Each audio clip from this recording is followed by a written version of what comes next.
Hello दोस्तों, आपका स्वागत है आपके अपने यूट्यूब चैनल एजुकेशनल वीडियो में।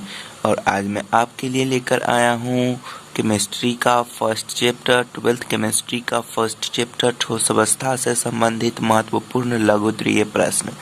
तो चलिए समय को ना बर्बाद करते हुए वीडियो को शुरू करते हैं। और उससे पहले आप सभी से एक रिक्वेस्ट है कि अगर आप हमारे चैनल पर नए हैं तो चैनल को सब्सक्राइब कर लें, ताकि हमारे हर एक वीडियो का नोटिफिकेशन सबसे पहले आप तक पहुंच सके। तो चलिए, हमारा पहला ही क्वेश्चन है, ठोस अवस्था किसे कहते हैं। ठोस अवस्था किसे कहते हैं, तो चलिए इसका आंसर देख लेते हैं। ठोस अवस्था पदार्थ की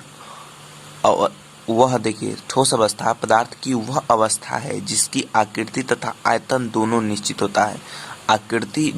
देखिए, ठोस अवस्था पदार्थ की वह अवस्था है जिसका आकृति जो होता है और आयतन, यानी आकृति कभी नहीं इसका बदलता है, आकृति और इसका आयतन दोनों निश्चित होता है। यानी कि ठोस में है, अगर कोई जैसे सपोज डेट ले लीजिए बाल्टी, तो उसमें अगर आज 5 लीटर पानी हटेगा तो साल भर बाद भी उसमें रखिएगा तो 5 ही लीटर पानी हटेगा, ना कि 50 लीटर हट जाएगा। तो इस तरह से ठोस अवस्था के बारे में आप जान गए। ठोस अवस्था किसे कहते हैं, तो ठोस अवस्था पदार्थ की वह अवस्था है जिसका आकृति यानी कि उसका जो आकार है वह आकृति तथा उसका जो आयतन है वह दोनों निश्चित होता है, जैसे में NaCl, KCl etc। अब चलिए अगला देख लेते हैं। ठोस अवस्था के गुणधर्मों को लिखें।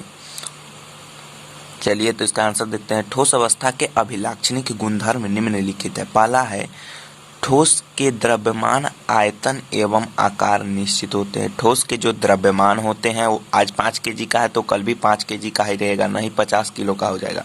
और इसका आयतन यानी कि आयतन जो इसमें जो एडजस्ट कितना होता है कोई भी चीज़, वह हो गया इसका आयतन। एवं आकार यानी कि उसका आकार जो है वह किस आकार का है, वह आज जिस आकार का होगा वह कल भी उसी का आकार का होगा या 5 साल बाद भी उसी आकार का होगा।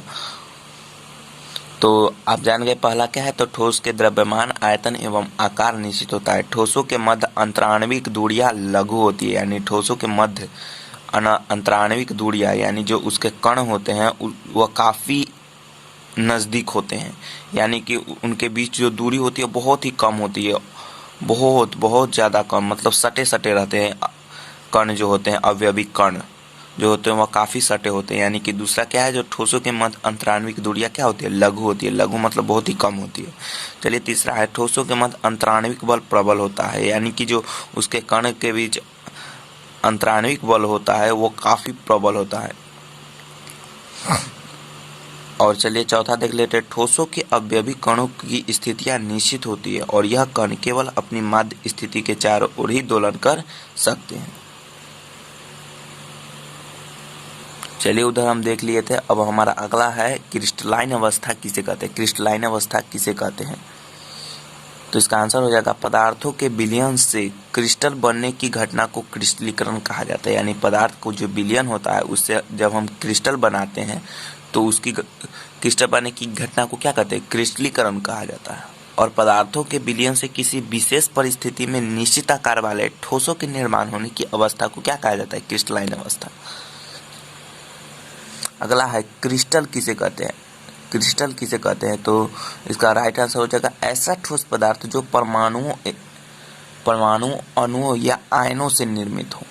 परमाणु अणु तो जानते ही होंगे, 12th में चल गए हैं, तो परमाणु अणुओं या आयनों से निर्मित हो और पुनरावृत्त क्रम में सजा हो और जिसका एक ज्यामितीय रूप हो। कैसा रूप हो, तो ज्यामितीय रूप हो। और ऐसे ही ठोस पदार्थों को क्या कहा जाता है, क्रिस्टल। और इसका मैंने 2 लिख दिया हूँ परिभाषा, जो भी अच्छा लगे वह तैयार कर ले। दूसरा है, पदार्थों के गर्म विलयन को ठंडा करने पर ठोस प्राप्त होता है। जब पदार्थ के गर्म विलयन को ठंडा करिएगा, ठंडा, तो वह क्या किस चीज़ के रूप में प्राप्त होता है, तो ठोस के रूप में। सही बात है।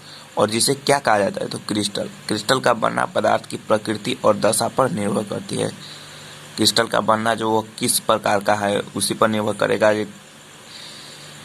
क्रिस्टल का बनना किस पर निर्भर करता है, पदार्थ की प्रकृति और दशा पर। चलिए अगला क्वेश्चन देख लेते हैं। देखिए, ठोस अवस्था को कितने वर्गों में बांटा गया है, तो ठोस अवस्था को उनमें अवयवी कणों की व्यवस्था में उपस्थित क्रम की प्रकृति के आधार पर 2 समवर्गों में वर्गीकृत किया गया है। पहला है हमारा क्रिस्टलीय ठोस और दूसरा है अक्रिस्टलीय ठोस। पहला देख लेते हैं क्रिस्टलीय ठोस। क्रिस्टलीय ठोस साधारणतः लघु क्रिस्टलों की अत्यधिक संख्या से बना होता है। क्रिस्टलीय ठोस होता है जो कि लघु क्रिस्टलों की अत्यधिक संख्या से बना होता है और उनमें प्रत्येक का एक निश्चित अभिलाक्षणिक ज्यामितीय आकार होता है और क्रिस्टल में अवयवी कणों का क्रम सुव्यवस्थित होता है और इसमें दीर्घ परास व्यवस्था पाई जाती है। और इसमें कैसी व्यवस्था पाई जाती है, ऑब्जेक्टिव का भी यहाँ से क्वेश्चन उठ रहा है कि क्रिस्टलीय ठोस में कैसी व्यवस्था होती है, तो दीर्घ परास व्यवस्था होती है। और ऐसे ही ठोस पदार्थों को क्या कहा जाता है, क्रिस्टल कहा जाता है। जैसे में ले लेते हैं लोहा, तांबा, चांदी, फास्फोरस, हीरा, ग्रेफाइट, यह सब क्या हो गया, तो यह हो गया है क्रिस्टलीय ठोस। और ये जो क्रिस्टलीय ठोस होते हैं वह किस प्रकृति के होते हैं, तो विषम दैशिक प्रकृति के होते हैं। यानी कि जैसे सपोज डेट आप ले लीजिए, तांबा को जब या हीरा को ही आप जिस तरह से घुमाएंगे उसका आकृति उस तरह से ही बदलता जाता है। यानी कि सभी तरह से समान नहीं होता, विषम दैशिक, यानी हर जब दिशा में घुमाइएगा तो वह हर तरह से दिखेगा। तो इस तरह से वो क्या हो गया है, तो विषम दैशिक प्रकृति के। और अक्रिस्टलीय समदैशिक होता है। जैसे में कांच ले लीजिए, कांच में आप जिस तरह से घुमाइएगा आपको समान ही नजर आता है। चलिए अगला क्वेश्चन की ओर देखते हैं। अक्रिस्टलीय ठोस देखिए किसे कहते हैं, अक्रिस्टलीय ठोस। तो अक्रिस्टलीय ठोस अस्माकृत के कणों से बने होते हैं और इस ठोसों में अवयवी कणों का व्यवस्था केवल लघु परासी व्यवस्था होती है। और द्रवों के सदृश अक्रिस्टलीय ठोसों में क्या होती है, प्रवाह की प्रकृति होती है। यद्यपि यह बहुत ही मंद गति से होता है। यानी कि द्रव जैसे बहता है, प्रवाह होता है, उसी तरह अक्रिस्टलीय ठोस में जो होते हैं ठोसों में प्रवाह की प्रकृति होती है, यद्यपि यह बहुत ही मंद गति से होती है। अतः इसे कभी कभी आभासी अथवा अतिशीत द्रव भी कहा जाता है। अक्रिस्टलीय ठोस ताप के एक निश्चित परास पर नरम हो जाते हैं और इसे गलाकर किस रूप में ढाला जा सकता है, तो सांचे के रूप में, तथा इनसे विभिन्न प्रकार की आकृतियां को बनाई जा सकती है। जैसे कांच को ले लीजिए, कांच से क्या क्या बन जाता है, कांच को जैसा आप पिघलाकर उसको क्या बना देते हैं, ग्लास बना देते हैं, मतलब बहुत सारा वस्तु बन जाता है। और प्लास्टिक लीजिए, अभी अक्रिस्टलीय ठोस है तो प्लास्टिक को आप गलाकर टब बना देते हैं, मग बना देते हैं। इस तरह से आप बहुत प्रकार की आकृतियां बना सकते हैं। और एग्जाम्पल में हम जैसे ले लेते हैं, इसका हो जाएगा प्लास्टिक, कांच, रबर, SiO2, ये सब क्या है, तो यह है अक्रिस्टलीय ठोस। क्या है, तो अक्रिस्टलीय ठोस। बहुत ही लंबा हो रहा है तो आज का वीडियो यहीं पर समाप्त होता है और अगले पार्ट 2 में इससे आगे का जो लघुत्तरीय है वह लेकर आऊँगा। तो चलिए मिलते हैं नेक्स्ट वीडियो में, तब तक के लिए जय हिंद, वंदे मातरम।